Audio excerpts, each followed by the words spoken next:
4 বছরের এক শিশুকে ধর্ষণের চেষ্টার অভিযোগ উঠেছে ৬৫ বছর বয়সী এক বৃদ্ধের বিরুদ্ধে। ঘটনার পর থেকে অভিযুক্ত পলাতক রয়েছে বলে জানিয়েছে পরিবার। আহত শিশুকে ভর্তি করা হয়েছে শরীয়তপুর সদর হাসপাতালে। শরীয়তপুর থেকে রোকনুজ্জামান পারভেজের পাঠানো তথ্য ছবিতে বিস্তারিত ডেস্ক রিপোর্টে। শরীয়তপুর সদর উপজেলার চিকন্দি ইউনিয়নের দক্ষিণ শৌলা গ্রামের ঘটনা। পরিবারের অভিযোগ, সোমবার দুপুরে মাদ্রাসা থেকে ফেরার পথে 4 বছরের এক শিশুকে পাট খেতে নিয়ে যায় একই এলাকার 65 বছর বয়সী আবুল কাশেম মুন্সি। পরে শিশুটি অসুস্থ হয়ে পড়লে পরিবারের সদস্যরা বিষয়টি টের পান।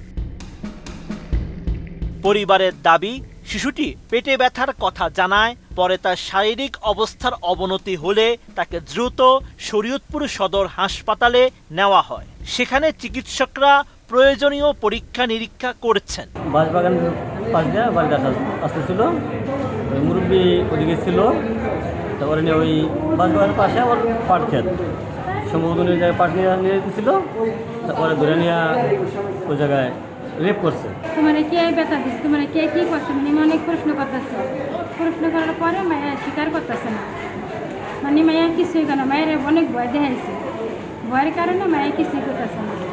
তখন আমি অনেক জিজ্ঞাসা হেসে কইছি, আমি কি বাবারে তোমার এটি কে করলো, ব্যথা কে দিল, তোমার তাসিন দিছে, হ্যাঁ একটা রাতি আছে ওর সমান, ছেলের নাম তাসিন, তোমার তাসিন ব্যথা দিছে, না বড় মা তাসিন দেয় নাই, তো তোমার কে দিছে, তাসিনের দাদা আমারে ব্যথা দিছে। বসুন্ধরা টিস্যু, অশুদ্ধতার বিরুদ্ধে এক বিন্দুও ছাড় নয়। শিশুটির পরিবারের সদস্যরা জানিয়েছেন, ঘটনার পর থেকে অভিযুক্ত আবুল কাশেম মুন্সি পলাতক রয়েছেন। যদি আজকে তার বাচ্চা হয়েছে, কালকে তো আমার বাচ্চার সাথে হইতে পারে বা আমার সাথেও হইতে পারে, তাহলে আমরা কিভাবে একটা নারী নিরাপত্তা পাবো? ফাঁসির থেকে সবচেয়ে ভালো জনগণের হাতে দিয়ে দেওয়া ভালো।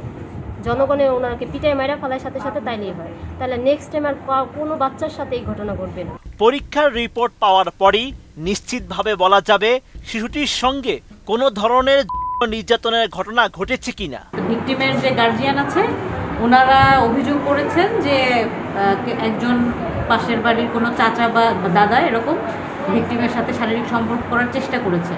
তো আমরা ভিকটিমকে পরীক্ষা করেছি, এটা পরীক্ষার পুরো সব কিছু রিপোর্ট আসার পরে ফাইনালি বলা যাবে যে আসলেই তার সাথে কোনো খারাপ কোনো কিছু করা হয়েছে কিনা। তার আগে আমরা আসলে কিছু বলতে পারছি না। পরিবারের দাবি ছিল যে ওটা খোলা নাকি, তো না, পরিবারের দাবি হচ্ছে তারা কিছু তারা বাচ্চার মুখে যেটা শুনেছে সেটাই আর কি, বাচ্চা এরকম বলেছে এবং তারা শিওর না, পরিবার সেরকমই বলেছে, ওনারা শিওর না, বাচ্চা বলেছেন সেভাবেই আর কি ওনারা ধারণা করছেন যে হতে পারে। এদিকে ঘটনায় মামলা দায়েরের প্রস্তুতি চলছে বলে জানিয়েছে পরিবার। পুলিশ বলছে অভিযোগের বিষয়টি গুরুত্বের সঙ্গে তদন্ত করা হচ্ছে এবং অভিযুক্তকে গ্রেপ্তারের চেষ্টা অব্যাহত রয়েছে। আমার ওখানে ব্যথা করতেছে, তো পরে বলেছে কে ব্যথা দিচ্ছে তোমার, বলেছে তাহসিনের দাদা। তাহসিনের দাদা মানে হচ্ছে কাশেম মুন্সি, আবু কাশেম মুন্সি। কিছু থানায় জানানো হয়েছে, তারপর ওইখানে এলাকার লোকজন বলছে যে আমরা ওনাকে দেখতেছি, উনি এখানে আছে। এরপর এলাকার লোকজন ওনাকে বের করেছে, পুলিশ থানা থেকে পুলিশ যায় ওনাকে পায় নাই। এইরকম একটা শিশু বাচ্চা, ও তো একটা বড় মানুষ না, ওর উপর যে নির্যাতনটা হয়েছে আমি এটার জন্য সুষ্ঠু বিচার চাই, সর্বোচ্চ শাস্তি যেটা আছে বাংলাদেশে আমি ওইটা চাই। 4 বছরের শিশুকে ধর্ষণের চেষ্টার এই অভিযোগে এলাকায় চাঞ্চল্যের সৃষ্টি হয়েছে। অভিযুক্তকে দ্রুত গ্রেপ্তার করে দৃষ্টান্তমূলক শাস্তির দাবি জানিয়েছেন স্থানীয় বাসিন্দারা। ওই মেয়ের যে দাদা হয়, চাচতো দাদা, তার সাথে মানে এটার নারী নির্যাতন করা হয়েছে, শিশু নির্যাতন যাকে বলা হয়। আমি এটার সুষ্ঠু বিচার চাই। Desk report, ATN news.